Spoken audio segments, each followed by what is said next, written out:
এ পর্যায়ে finish liquid spray সৌজন্য আমাদের বিশেষ আয়োজন ব্যস্ত খামারি।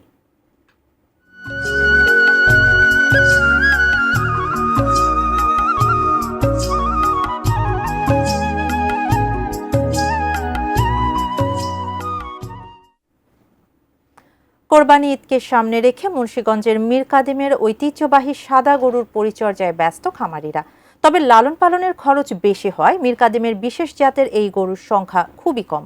শত বছর ঐতিহ্য টিকিয়ে রাখতে হাতে গোনা কিছু খামারি এই ধবল গরুর পরিচর্যা করছেন। মুন্সিগঞ্জ প্রতিনিধি ভবতোষ চৌধুরীর উপরের তথ্য ও ছবিতে মীর কাদিমের সাদা গরু নিয়ে থাকছে ডেস্ক রিপোর্টে।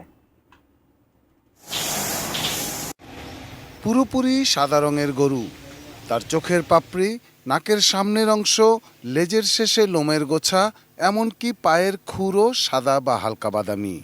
এটি ঐতিহ্যবাহী মীর কাদিমের ধবল গরু। এ জাতের গরু দেখতে যেমন সুন্দর, তেমনি এর মাংসও সুস্বাদু। কোরবানি ঈদে রাজধানীর রহমতগঞ্জ হাটেই এদের দেখা মেলে। তবে দিন দিনই কমে এসেছে মীর কাদিমের সাদা গরুর সংখ্যা। মীর কাদিমের খামারিরা জানালেন, বিশেষ এ জাতের গরুর লালন পালনে তাদের এ ঐতিহ্য অন্তত 200 বছরের। দেশের বিভিন্ন জেলা থেকে খুঁজে খুঁজে খামারিরা এই গরু কিনে আনেন। বিশেষ যত্ন নেয়ার পাশাপাশি দেয়া হয় শুধুমাত্র প্রাকৃতিক খাবার। এক একটি গরু 2 লাখ থেকে 5 লাখ টাকায় বিক্রি হয়ে যায় খামার থেকেই। পূর্বপুরুষেরা নিজের সন্তানের মতো লাল পান করে আসে। এই গরুর গোশত খাওয়ায় সুস্বাদু, খুবই ভালো। এটা বাংলাদেশের কোথাও আপনি পাবেন না।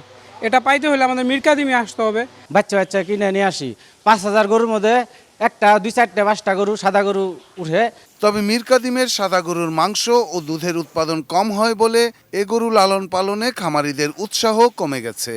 একসময় কুরবানি ঈদকে কেন্দ্র করে মীর কাদিমে কয়েক হাজার সাদা গরু পালন করা হলেও এবার এ সংখ্যা 150-তে ঠেকেছে। অনেকে খামার বাঁচানোর জন্য সাদা গরুর পাশাপাশি অন্য জাতের গরুও পালন করছেন। খুব পরিশ্রম করতেছি, গরুর নিজের যত্ন তো না, গরু যত্ন বেশি করতেছি। সামান্য কিছু আয় করে থাকি এবং এই ঐতিহ্যটা রক্ষার জন্যই বেশি আমাদের এই গরুগুলো লালন পালন করা হয়। করতে হয় না দেখে হইলো 8 জন খামারি আছে। প্রাণী সম্পদ অফিস জানিয়েছে, জেলায় এবার যে পরিমাণ কোরবানির পশু লালন পালন হয়েছে তা চাহিদার চাইতে 12,000 বেশি। আর এর মধ্যে মীর কাদিমের অল্প কিছু সাদা গরুর দিকে রয়েছে প্রাণী সম্পদ দপ্তরের বিশেষ দৃষ্টি। যারা ধবল গরু পালে তাদেরকে আমরা এমনিতেই যত্ন সহকারে এই গরুগুলোকে পালন করার জন্য উদ্বুদ্ধ করি। এদেরকে টিকা প্রদান করি, বিনামূল্যে টিকা প্রদান করি, এদের চিকিৎসা সেবা প্রদান করি। Shahidul Rana, desk report, ATN news. Finish আসলে একটা জিনিস, সস্তায় বস্তাপতা জিনিস, স্পার্টা চিনে ফিনিশ। মশা মাছি এবং জীবাণুমুক্ত পরিবেশের জন্য ফিনিশ স্টেবল ব্লিচিং পাউডার এবং ফিনিশ লিকুইড ব্যবহার করুন।